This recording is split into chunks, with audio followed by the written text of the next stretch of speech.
to another episode of the Minnesota Meatloaf podcast. And today we're talking with David Lipper, who is the director and one of the stars in a new thrilling horror film called The Curse of Wolf Mountain. How's it going today? Good, thanks. How are you guys doing? Good. Oh, good. It's finally getting warm here in Minnesota, getting some sun. It's a little windy, but after we had snow for so long that we'll take it. We're just happy to be able to get outside. Fantastic. I am this is where I wear a million hats. I have somebody at the theater right now where we're having our premiere who is there to do a spot check, and they're locked out. He's at the doors now, locked. Okay. Done. That's fun. Okay. So can you tell us a little bit about The Curse of Wolf Mountain? Yeah, so basically this is a wild story. It was lockdown, right? Mhm. We were a bunch of filmmakers who were going crazy. I'm probably the last guy to have shot a film before lockdown, because lockdown happened in the middle of my film Deathlink. I started shooting the very beginning of March 2020, and after my first week of filming, I put on CNN and the president saying we have a pandemic. And I thought, oh, Lord, we're never going to make it. I had Allie Simpson's mom calling me from Australia saying, get my daughter on a plane. There's only 2 flights left. And I'm like, oh, my God, how am I going to make this movie? And I did. And I finished it. I cut a week off the schedule, and we shot it in 11 days. And that movie's already out. It's you can watch it free on Amazon Prime if you have Prime. And Wow. This is my dog Dylan, by the way. Say hi to Dylan. Hi. Oh, hi. You're gonna let him out. This guy just turned 15. If you can believe wow. that. Yeah.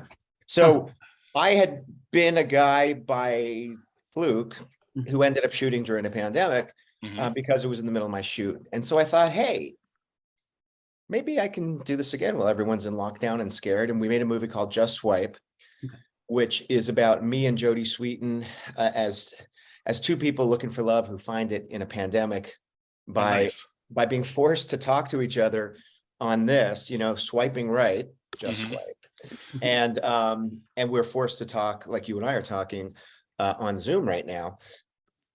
And so it's really interesting because we're in this world where people meet each other at a bar, they hook up, and then they get to know each other. This was like, we had to get to know each other, and then we finally meet.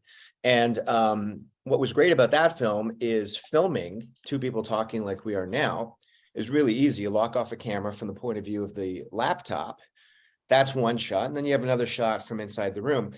So believe it or not, I shot 50 pages of coverage on my character in one day. Oh, wow. Because we just kept changing outfits. And I was like in my apartment going scene to scene to scene. Not easy as an actor to memorize 50 pages of dialogue, but I did, and luckily all the years of television I've done made that process easier for me than others.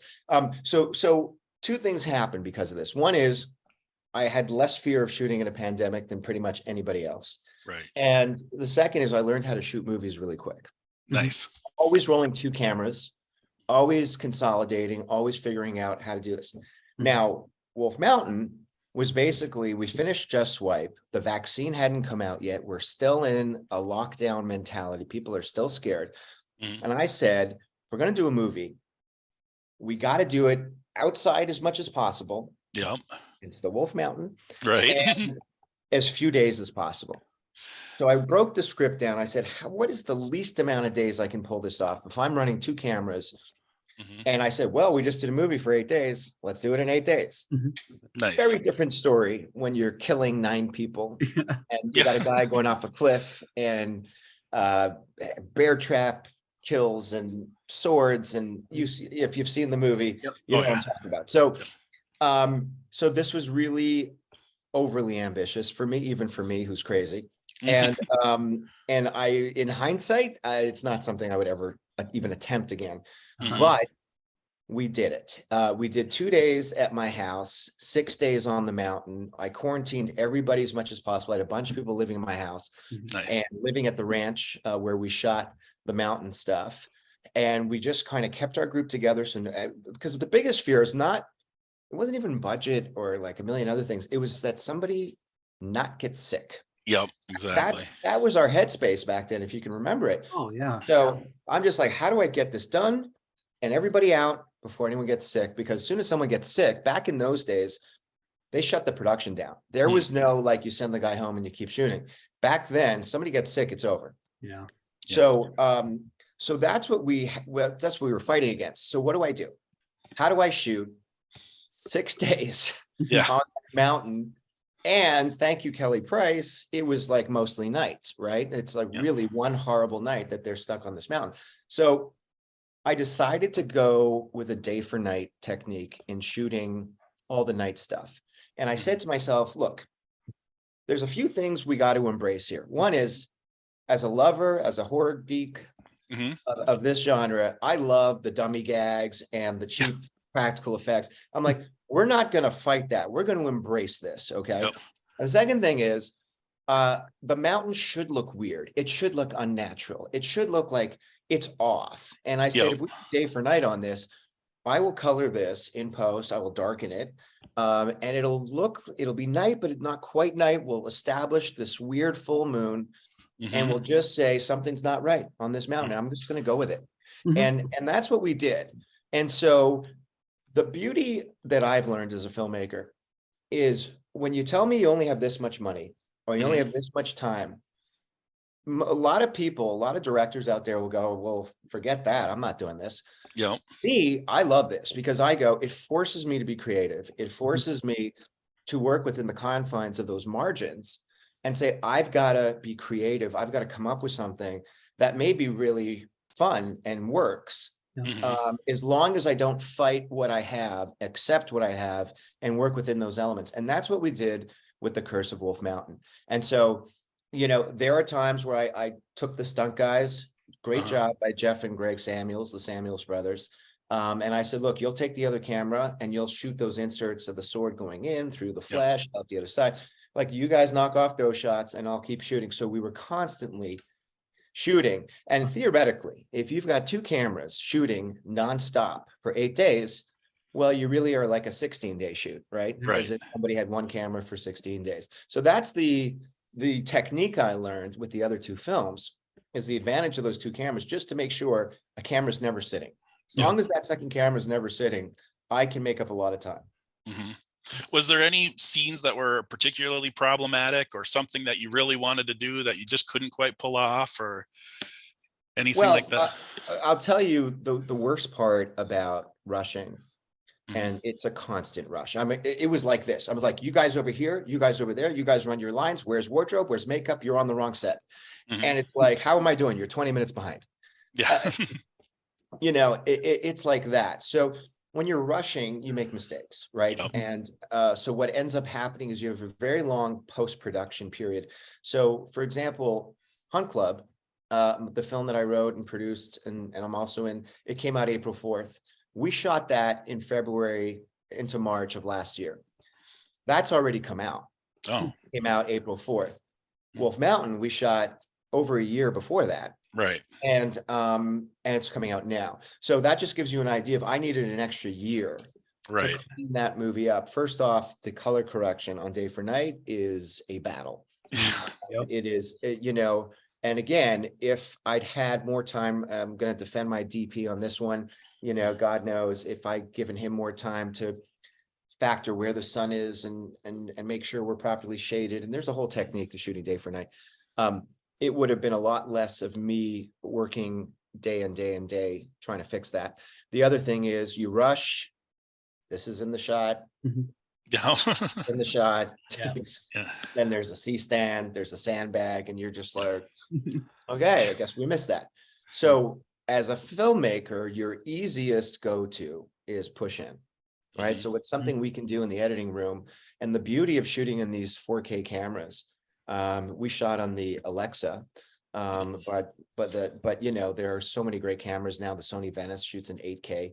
So when you have all that data, you can push in and lose very little resolution in terms of having a 4K output, versus you're starting at a lower resolution and you're pushing in and now it's starting to get It's starting to get Pixelated. all that to Yeah. where it won't pass even quality control probably. So this is one of the advantages. And then the other thing is, removals, VFX removals. And my goal on Curse of Wolf Mountain, like I told you, was to embrace the low budget nature of this film. And so again, the classic old horror films that we all grew up, Roger Corman stuff.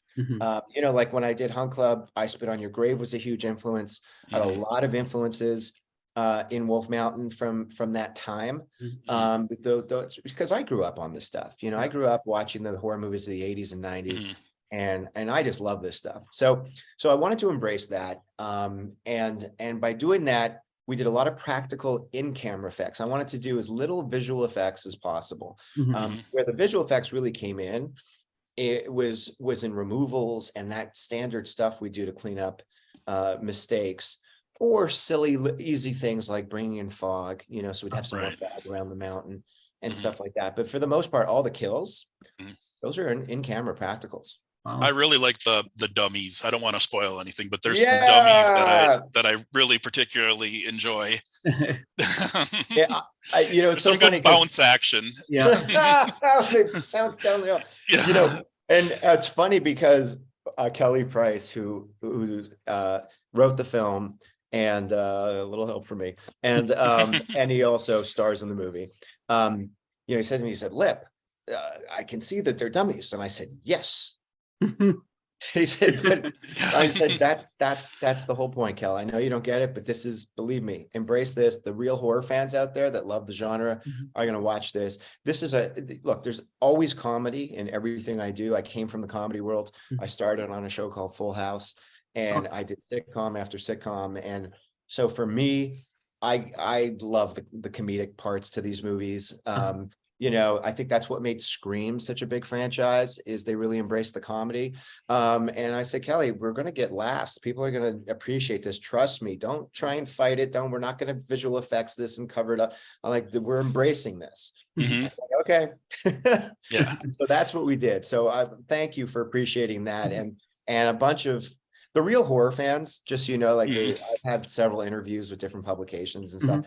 They all get it. The ones who know the genre, they get it. And the ones who don't will probably go, hey, it looks like a dummy. Yeah. Well, there's a big difference between trying to make it look real and it looks like crap, and like you did, kind of just lean into it and go for it. And it looks amazing, actually. Thanks. Yeah. Was it difficult directing and actually, and starring in the film too?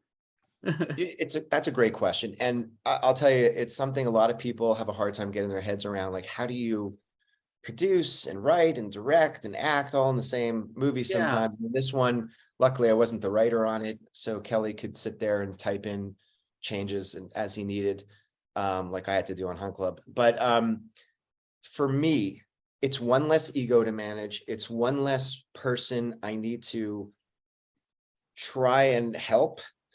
Because I find myself having to do that a lot, at least in this budget range.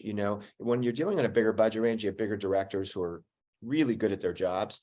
It shouldn't be that much work, although sometimes you're dealing with, again, egos, and those are always difficult to manage and require a certain skill set that I have, but it's a lot of work. In this case, I had full control of everything. And by having that control, I had the ability to move quickly. So for me, it's actually great. And look, you'll see there's a moment, we don't want to give it away, but there's a reveal that happens with me where I have about a 5-page monologue. Thank you. 5-page monologue. And I think I cut it down to 3.5 pages. But I went in and I knocked it out in one take. And the thing is, I know, for me as an actor, I can count on as a director, I know I can count on David Lipper, the actor. He's going to nail it in 1-2 takes max.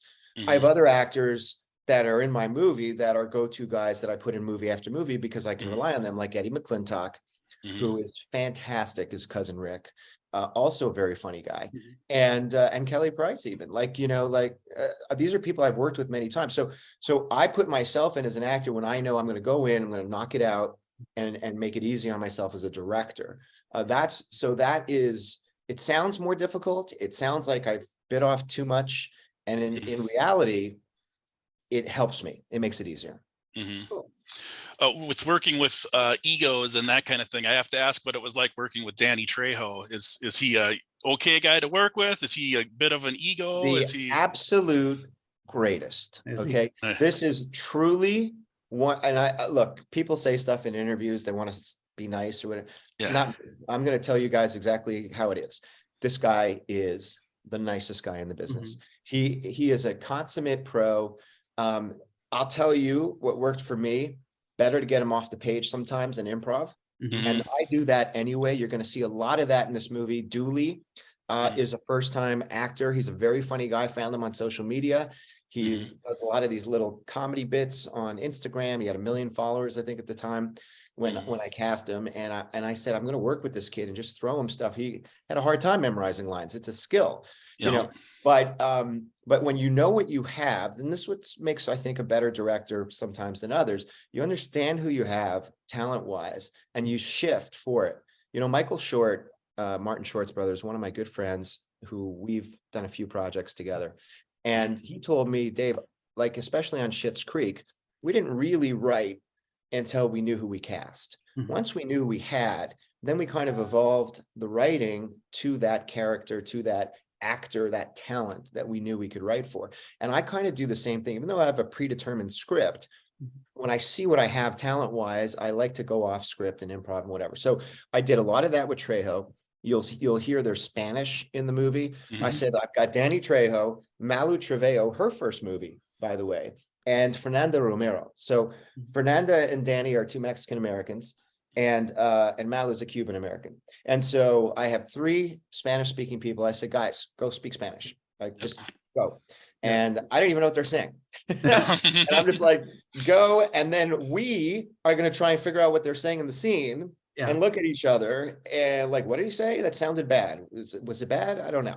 That's kind of all led to these real moments. So yes, cheap practical effects, the dummy gag, all this. But when it comes to performance, let's have as natural a rhythm as possible and let these actors do what they do, and get some really funny and some really real moments, and genuine and honest and fun moments. And so that's what we did. So Danny was a total pro. He jumped right in. It's not the easiest thing to ask an actor to do this. He never he was just the easiest guy. So I will hire him whenever. I have, actually. I put him in a new film called Candy Flip, which we shot last year, and I'm sure will come out at some point. And then Tobin Bell. Oh yeah, that's another. I mean, you know, you're talking Machete and Jigsaw in the same movie, right? The only thing we're missing, and my head's already spinning on this one, is a showdown between Machete and Jigsaw. Right. It's the one thing I wish I could have done. We just didn't. The 2 parts just couldn't. They weren't written like that. But that is something I may want to do in the future, is put those guys in a battle. There you go. It would just be so cool, wouldn't it? To see Machete and Jigsaw take each other out. It'd be awesome. But he's another total pro. You know, the funny thing is, Tobin shows up at my house where we shot those 2 days at the house, and I had a special room for him and everything. And he comes out with this collage of watches. I think there had to be 20 watches there. And he said, "Which watch do you think is my character?" No, I never thought about a watch as being a character defining piece. And I'm just like, let's look at them. And I looked and said, "What do you think of this one?" He said, "I like that one." I said, "Perfect. I like it too." I mean, like, and it was just amazing to me, the level of detail. Now, look, as an actor, I can tell you exactly what he's doing, because I know. We take personal objects, sometimes in technical actor speak, they're called inner objects, that we endow the space with to trigger an emotional response. Something I have a memory of, like this pen, you know, maybe I could say this is the pen my dad gave me when I graduated college. And great things with this pen. And I'm already getting choked up remembering that graduation day with my dad. So that is a really clever little thing. He didn't have to do that. This could have just been a paycheck for him, that he comes in and says, "Here are my lines. Let's go. Goodbye." Right. That's not what he does. He took it extremely seriously, and I have to have tremendous respect for that. Yeah. He's a wonderful actor, probably an underrated actor, because that's what happens when we do horror movies is people think, we're not as up and up on the dramatic calisthenics that people do in dramas. But this is a really strong, brilliant actor in my respect, and he did a great job. Yeah, I agree. Yep. He just has that sort of commanding presence, kind of, or sort of, even when he's, a character that's, a helpful character, he's still just kind of intimidating and creepy in a way. I mean, just a presence about him. Yeah. That moment where he like takes off his glasses, like Kelly goes, "What should I do?" And he goes, "Go there." Yeah, exactly. Like, oh, geez. Okay, Yeah. Okay, let's go there. I mean, we Yeah. shouldn't go there, but we have to go there. So yeah. So a definite thrill for me to work with both those guys, two legends. And I can't say enough about pretty much the entire cast. Again, I'm a huge Eddie McClintock fan. He's my brother. We're buddies. That's the other thing. This was a bunch of buddies that said, let's go make a movie in the woods together, and it's like we were tired of sitting at home. We didn't want to just sit around waiting for a vaccine to come. And we said, let's go do something. And, if I can impart anything to anybody out there who's interested in filmmaking, just go make the movies, go have fun. It doesn't have to be perfect. It doesn't have to be Picasso, but go learn how to shoot movies. And, by doing these little films, and I look, my budgets are getting so big now. Since I partnered up with Robert A. Daly Jr., whose dad, Robert A. Daly, ran Warner Brothers from 1980 to 2000. Our budgets were getting into films that could be up to $50 million now. And I want to remember these moments in these films where I got to do all these jobs. I got to really feel the film in my hands, because when you get into these bigger budgets, there's so many giant departments with department heads running them. It's more you're a conductor of a massive orchestra, and just they all have to do their pieces, versus you actually feel it in your hands. It's like feeling the dirt in your hands. I'm on that set. I'm moving stuff. I'm putting people in place. It's just a much more fulfilling experience to know that you're involved in all aspects of the film, versus just being a conductor, let's say. Not to diminish the job of directing in big budget films, but that's the beauty of a movie like this. And so I just love it. I love the genre, and I hope I did it proud. And I'm really excited for people to see this and watch it May 9th on all the TVOD platforms. That's your iTunes and your Amazon, Vudu, anything you can rent or buy a movie on for that first window. And then I'm sure you'll find it on Tubi and all those AVODs probably 90 days after that. Yeah. We got an early screener of it, and I really enjoyed it a lot. I think it's just a great, fun horror film that's surprising and thrilling, and yeah. Well, thanks so much, guys. I really appreciate that. And really appreciate you talking to me today, and that you got it. And I hope you find this movie and enjoy it. And like I said, there's a couple of debuts in here that we may have found some new movie stars. Mala Trevejo, has 125 million views on her hit single Lena on YouTube. I mean, I looked up just out of curiosity, like Rolling Stone songs that don't have anywhere close to that amount. Right. Yeah. Like, what is going on here? And then I think she's got like 36 or 37 million followers on her TikTok and Instagram. So oh my God, she's got a big following. I'm curious how that translates to the screen for her fans. And this kid, Dooley, who I think his handle is Dooley Funny, is hysterical. I mean, this kid is like another Eddie Murphy or another, go Chris Tucker. Maybe maybe that's a better reference, Yeah, I can see it. Yeah. I see elements of the Three Stooges in his performance, and I see elements of Chris Tucker in Rush Hour, like, that kind of vibe. This kid is a great little comedic piece to add to a movie.